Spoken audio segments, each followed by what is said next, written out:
ایک جوان کہتے ہیں بڑا گنہگار تھا، ایران کا رہنے والا ہوتا ہے جوان دوستیوں کے چکر میں، تو ایسا ہی جوان تھا، دوستوں میں پرائیویسیز میں اور ان چیزوں میں پڑا۔ جب والدین نے زیادہ پوچھنا شروع کیا تو اس کو پتا تھا اب گھر میں تو یہ میں کام نہیں کر سکتا، نشے کا عادی ہو چکا تھا، تو اس نے ماں باپ کو چھوڑا۔ کہتا ہے میں اتنا بد اخلاق تھا، جب غصہ آتا تھا تو کبھی کبھی ماں کو بھی مارتا تھا، باپ کو بھی۔ جب نفس کی حکمرانی ہو جائے نا بندے پر تو ظالم بھی بن جاتا ہے۔ کہتا الگ میں نے فلیٹ لیا، ایک گاڑی تھی، میں اس سے مسافر اور پیسنجرز اٹھاتا تھا ایران میں، جو دن میں کمائی ہوتی تھی، رات کو نشہ، گناہ، فحاشی۔ کہتے ہیں محرم کا مہینہ شروع ہوا، ایام محرم آئے، 6 دن گزر گئے، میرے دوست نہیں آئے۔ میں نے فون کیا کیوں نہیں آئے، انہوں نے کہا کہ مصیبت کے دن ہیں، ایام ازاں ہیں، ہم گنہگار ہیں لیکن کم از کم 10 دنوں میں ہم احترام کرتے ہیں۔ تو کہتا میں غصے سے دوستوں کو آنے کی ضرورت نہیں ہے، میں نے گاڑی نکالی اور راستے کو جا رہا تھا، مسافر اٹھاتے اٹھاتے رات بہت لیٹ ہو گئی تھی، اس راستے پہ ایک میں نے لڑکی کو کھڑا ہوا دیکھا، اسے میں نے گاڑی میں بٹھایا، کہاں جانا ہے، کہا سیدھا جانا ہے۔ آگے چلتا گیا، اچانک نفس نے غلبہ کیا، گناہ نہیں کیا تھا اتنے دنوں سے، ذہن میں خیال آیا اکیلی خاتون گاڑی میں ہے، نیت گناہ کی، گاڑی کو میں نے موڑا۔ یہ جوان بچی محجب کہنے لگی کہاں جا رہے ہو، مجھے تو سامنے جانا ہے۔ میں نے وہی گناہ والے جملے بولے، اسے دعوت گناہ دی۔ کہ بچی رونے لگی تو کیسی باتیں کر رہا ہے، اس نے کہا میں نے تو ارادہ بنا دیا ہے۔ کہتا مجھے واسطے دینے لگی، اب اکیلی خاتون کیا کرے، اسپیڈ سے میں گاڑی چلا رہا ہوں، دروازے لاک ہیں۔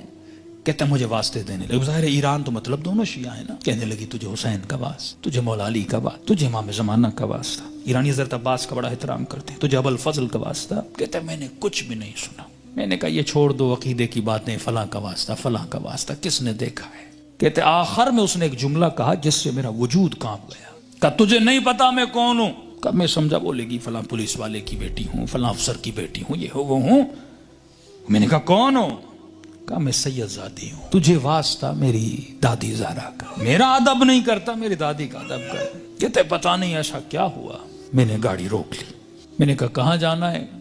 کہا مجلس پہ جا رہی تھی، امام برگاہ پہ اتار دو۔ کہتا میں نے جا کے اتارا، پورے راستے میں خاموش رہا، سمجھ نہیں آ رہی تھی، ایک خوف سا میرے وجود پہ طاری ہو چکا تھا۔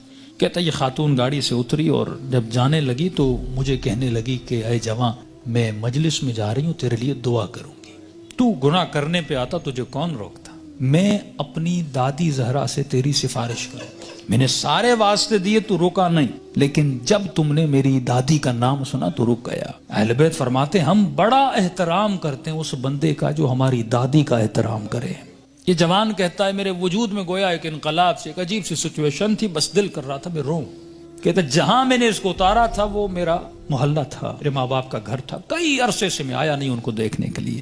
میں نے کہا اس بہانے سے جاؤں، ماں باپ سے مل کے آؤں۔ کہتا اب جیسے میں نے کچھائی کی تو اچانک ذہن میں خیال آیا، اب پاورفل ہوا، میرا روح پاورفل ہوا، نفس کمزور ہو گیا، میں نے نفس کو مارا، اس کے گلے کو گھونٹا اور میں نے اپنے روح کی آواز کو سنا تھا۔ اب اچانک میرا روح پاورفل ہوا، میں گھر کی طرف گیا، گھر کا دروازہ کھولا، اندر گیا، گھر میں کوئی نہیں تھا۔ کہتا میں نے ٹی وی کھولا، اتفاق سے ٹی وی پر ایک ایرانی ذاکر کربلا کے مسائب پڑھ رہا تھا۔ کہتا میں سن بھی رہا تھا، رو بھی رہا تھا، اور اچانک جب میں نے چینل بدلا تو جنت البقیع دکھایا جا رہا تھا، سیدہ کی ٹوٹی ہوئی قبر دکھائی جا رہی تھی، اور ذاکر بتا رہا تھا کہ نبی کی بیٹی اتنی مظلوم ہے کہ اس کی قبر کا کوئی نشان بھی نہیں ہے، ہمارے گھروں پر بھی چھتوں کا سایہ ہے لیکن نبی کی اولاد کی قبروں پر کوئی سایہ نہیں ہے۔ اس نے سارے مسائب پڑھنا شروع کی، اتنے درد بھرے مسائب، کہتا میرا دل پھٹنے لگا جب میں نے سنا اتنی بہترامی نبی کی بیٹی کی۔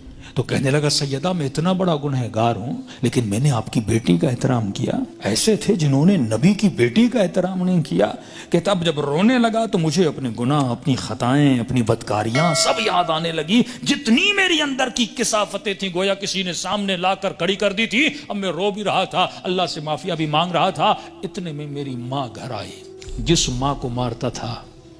اتنے سالوں کے بعد جب ماں نے مجھے دیکھا، کہتا جیسے مجھے دیکھا تو دیکھ میں رو رہا تھا، کہتے جیسے مجھے دیکھا تو بڑے پیار سے میرے ماتھے کا بوسہ دیا اور کہنے لگی رضا تو وہ نہیں جو یہاں سے گیا تھا، مجھے بدلا بدلا لگ رہا ہے۔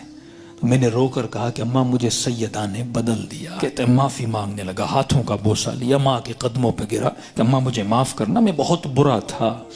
جب میں زیادہ رونے لگا تو ماں نے کہا بیٹا یہاں نہیں رو، امام بارگاہ میں مجلس ہو رہی ہے، معصوم کا فرمان ہے کوئی بھی دنیا کی مصیبت آئے نا ایسے نہ رویا کرو، بیوی چھوڑ کے جاتی ہے، بچے بدتمیزی کرتے ہیں، رزق میں پریشانیاں آتی ہیں، بندے کا دل کرتا ہے روم، کہتے ایسے اپنے آنسوؤں کو ضائع نہ کیا کرو، ذکر حسین کو یاد کیا کرو، مصیبت اہل بیت کو یاد کیا کرو، ان آنسوؤں کی قیمت بڑی ہے، ان کو ایسے ضائع نہ کیا کرو، غم حسین میں، مناجات خدا میں، توبہ میں بہایا کرو۔ تو ماں نے کہا حسین کی مجلس میں جاؤ، کہتا ہے اتنے سالوں کے بعد جب محلے میں گیا تو محلے داروں نے دیکھا ارے وہ جوان جو اتنا گمراہ تھا آج ذکر حسین میں رو رہا ہے، اس کی زندگی میں انقلاب بپا ہو گیا۔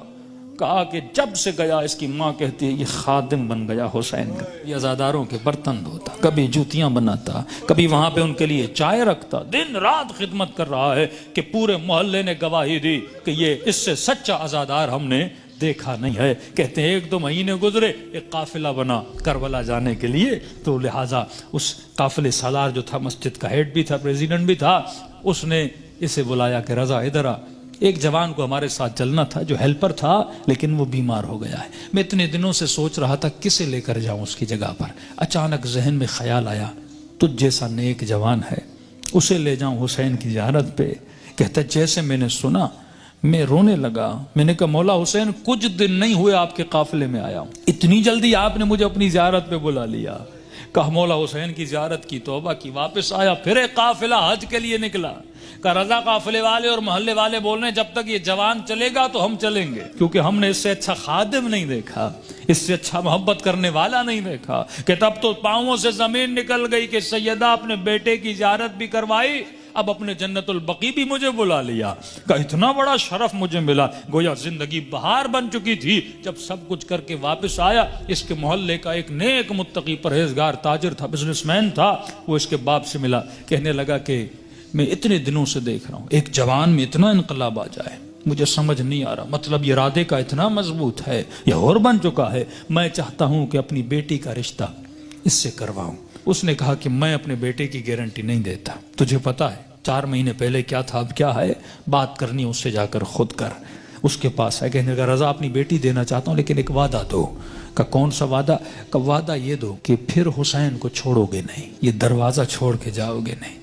کہنے قبلہ میں اپنی ہر نماز میں دعا کرتا ہوں اے خدا وہ دن میری زندگی کا آخری دن ہو جب میں حسین کے ہاتھ کو چھوڑ کے چلا جاؤں۔ کہتے کل رشتہ لے کر آ جانا۔ کہتے یہ جوان اپنے ماں باپ کے ساتھ رشتہ لے کر گیا۔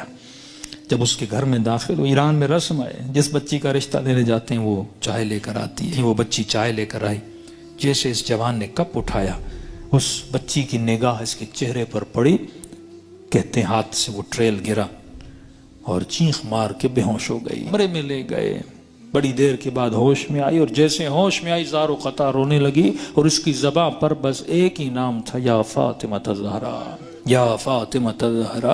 ماں پریشان، بیٹی رو کیوں رہی ہو؟ ایسا کیا دیکھا؟ یہ جوان پریشان، اس کے ماں باپ پریشان، ایسا کیا ہوا؟ کہتی اماں اللہ کی قسم ہے کل رات میں نے خواب میں سیدہ فاطمہ کو دیکھا تھا، مجھے سمجھ نہیں آ رہا تھا، کل رات بی بی اسی جوان کا فوٹو مجھے دکھا رہی تھی اور کہہ رہی تھی کہ تو میری چاہنے والی ہے، جب اس کا رشتہ آئے اسے انکار نہ کرنا، اس نے میری بیٹی کا احترام کیا تھا۔ تبھی فرمایا جب تو ایک قدم اہل بیت کی طرف جاتا ہے وہ 10 قدم آگے بڑھاتے ہیں، لیکن سوال یہ ہے کہ یہ قدم اٹھیں، زندگی میں ان کو راضی کرو جن کے راضی ہونے سے خدا راضی ہوتا ہے۔